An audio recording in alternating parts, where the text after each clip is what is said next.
Hello मेरे प्रिय छात्र, मेरे यूट्यूब चैनल विजय गुरु में आप लोग का स्वागत है। तो आज हम क्लास 10th का चैप्टर नंबर 13 पृष्ठीय क्षेत्रफल और आयतन के बारे में जानेंगे। और आज हम प्रश्न अवली 13.1 को फर्स्ट क्वेश्चन को डिटेल में समझेंगे। तो देखिए, क्वेश्चन तो फर्स्ट क्या दे रखा है, यहाँ पर पहले पढ़ लेते हैं कि दिया रखा है हमें कि जब तक अन्यथा न कहा जाए तो पाई का मान हमें 22/7 के रूप में ही रखना है। ओके, फर्स्ट क्वेश्चन है, दो घनों जिसमें से प्रत्येक का आयतन 64 सेंटीमीटर क्यूब है के संलग्न फलकों को मिलाकर एक ठोस बनाया जाता है। इससे प्राप्त घनाभ का पृष्ठीय क्षेत्रफल हमें ज्ञात करना है। हमें दो घन हमें जो बनाना है, आपको दो घन किस प्रकार बनाया जाता है वो आपको बनाना है। और उसको आयतन कितना दे रखा है, 64 सेंटीमीटर क्यूब। तो हम पहले यहाँ पे दो घन बना लेते हैं। तो देखिए बच्चों, मैंने ऑलरेडी यहाँ पर दो घन बना रखा हूँ। तो देखिए, इसका आयतन ये 64 सेंटीमीटर का क्यूब हो जाएगा। तो ये भी हमारा 64 सेंटीमीटर का क्यूब हो जाएगा, जो कि आपको यहाँ पर दे रखा है कि दो गो घन हमें बनाना है और यहाँ पर 64 सेंटीमीटर क्यूब हमें दे रखा है। तो इसका आयतन भी 64 सेंटीमीटर होगा और इसका आयतन भी क्या हो जाएगा, 64 सेंटीमीटर होगा। ओके, तो ये हमने दो घन ऑलरेडी बनाकर रखा था ताकि समय की बर्बादी ना हो। अब हम यहाँ से क्वेश्चन को डिटेल में बनाना चालू करते हैं। तो देखिए बच्चों, हमने यहाँ पर घन भी बना लिया, दो घन भी बना लिया। अब यहाँ से क्वेश्चन क्या कह रहा है वो अब समझना जरूरी है। तो देखिए, दो घनों जिसमें प्रत्येक का आयतन दे रखा है 64 सेंटीमीटर दे रखा है हमें। तो यहाँ पर लिखने पड़ेगा बच्चों आप लोग को। यहाँ पर देखिए किस प्रकार आप बना सकते हैं हल। यहाँ पर इस प्रकार आप इतना हल लिखिएगा। फिर उसके बाद लिखना है घन का आयतन।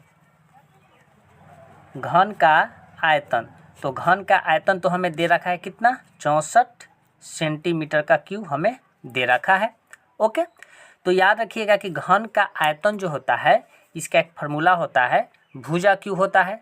क्या होता है, भुजा क्यूब। तो यहाँ पर लिखेंगे क्या बच्चों, हम इसको ऐसे लिख सकते हैं एल क्यूब। क्या लिख सकते हैं, एल क्यूब। और हमें आयतन ऑलरेडी दे रखा है 64 दे रखा है।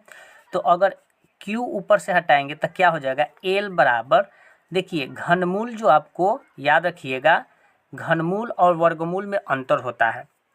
याद रखिएगा, घनमूल का मतलब होता है कि ऊपर पावर 3 और वर्गमूल का मतलब स्क्वायर के रूप में रहे।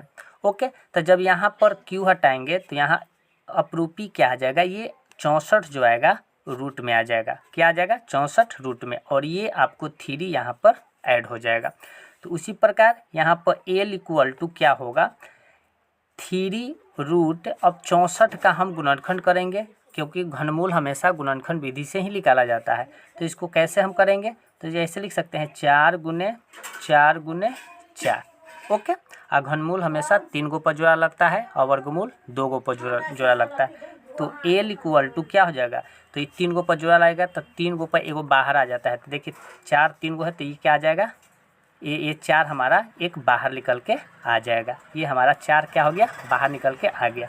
तो ये हमें भुजा एक निकल के आ गया, क्या 4 सेंटीमीटर हमें ऑलरेडी निकल के आ गया। तो याद रखिएगा, घनमूल के हमें भुजा निकल के आया तो लंबाई भी क्या हो जाएगा, 4 सेंटीमीटर हो जाएगा। ओके, इसका ऊंचाई भी क्या हो जाएगा, 4 सेंटीमीटर हो जाएगा, और इसकी चौड़ाई भी क्या हो जाएगा, 4 सेंटीमीटर हो जाएगा।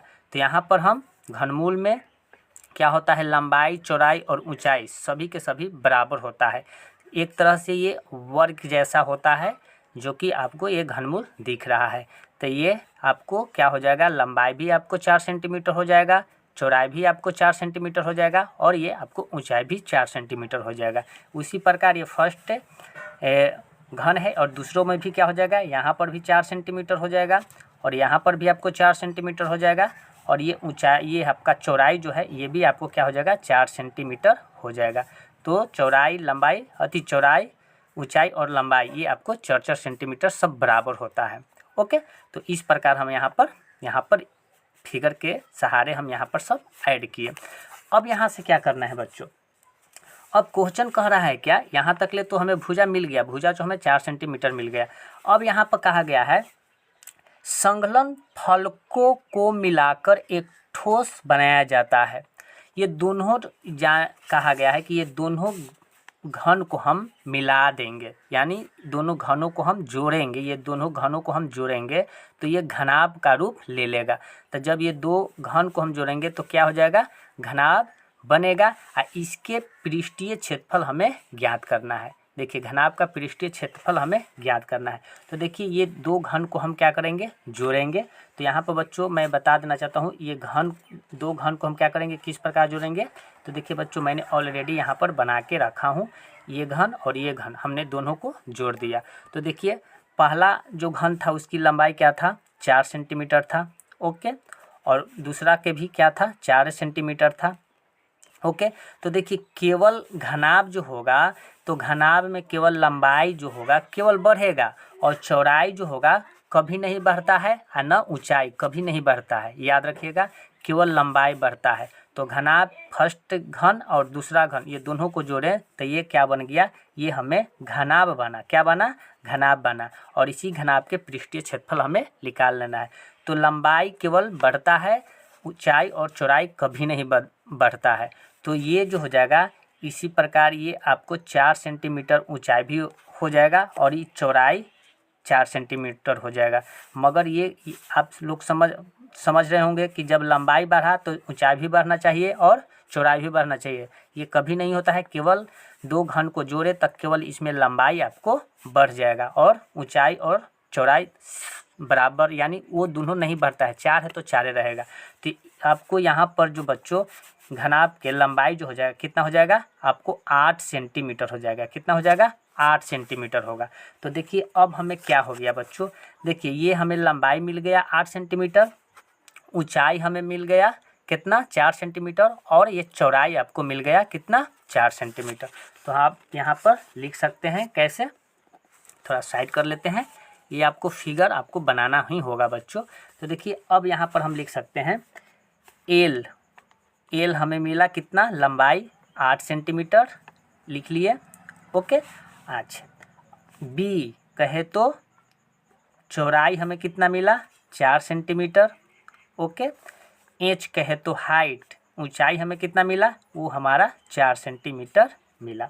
ओके, तो अब क्या करेंगे, घनाभ के पृष्ठीय क्षेत्रफल हम निकाल लेंगे। तो यहाँ पर लिखेंगे घनाभ के पृष्ठीय क्षेत्रफल। तो घनाभ के पृष्ठीय क्षेत्रफल क्या होता है, तो 2 कोष्ठ L B plus B H plus L H होता है। ये फार्मूला होता है, ये आपको फार्मूला होता है, ये आपको फार्मूला होता है घनाभ के पृष्ठीय क्षेत्रफल का। तो 2 है तो यहाँ पर 2 लिखें। एल क्या है, तो एल हमें 8 गुने बी क्या है 4, तो 4 लिखें, प्लस है प्लस। इस पर बी क्या है 4 गुने एच क्या है 4 है, तो 4 लिखें, प्लस एल क्या है 8 गुने एच क्या है 4। इस प्रकार हमने लिखा। अब क्या हो जाएगा बच्चों यहाँ पे, तो 2 कोष्ठ और चौका 32 प्लस 4 चौका 16 प्लस और चौका 32। इस प्रकार हमने लिख लिया। अब क्या करेंगे, 2 कोष्ठ 32 32 64 64 16 80 हो जाएगा, आपको यहाँ पर 80 हो जाएगा। तो 2 गुने 80 इक्वल टू क्या हो जाएगा, 80 दूना 160। तो ये आपको क्षेत्रफल हमेशा स्क्वायर के रूप में होता है। तो ये घनाभ के पृष्ठीय क्षेत्रफल हमें आ जाएगा 160 सेंटीमीटर का स्क्वायर आ जाएगा। यही आपका फर्स्ट क्वेश्चन जो था पृष्ठीय क्षेत्रफल और आयतन के रूप में, आपको फर्स्ट क्वेश्चन ये जो आपको बन के तैयार हो गया। तो आप लोग इसी प्रकार इसी तरीक़ा से आपको जब बनाइएगा तो आपको फुल मार्क्स मिलेगा। तो पहले तो आपको 2 घन बना लेना है, जो कि आपको आयतन ऑलरेडी यहाँ पर दे रखा है 64। तो 2 घन बनाएं जिसका आयतन 64 फर्स्ट में भी और सेकंड में भी। फिर इसके हम क्या किए, घनाभ के आयतन निकाले तो भुजा क्यू होता है।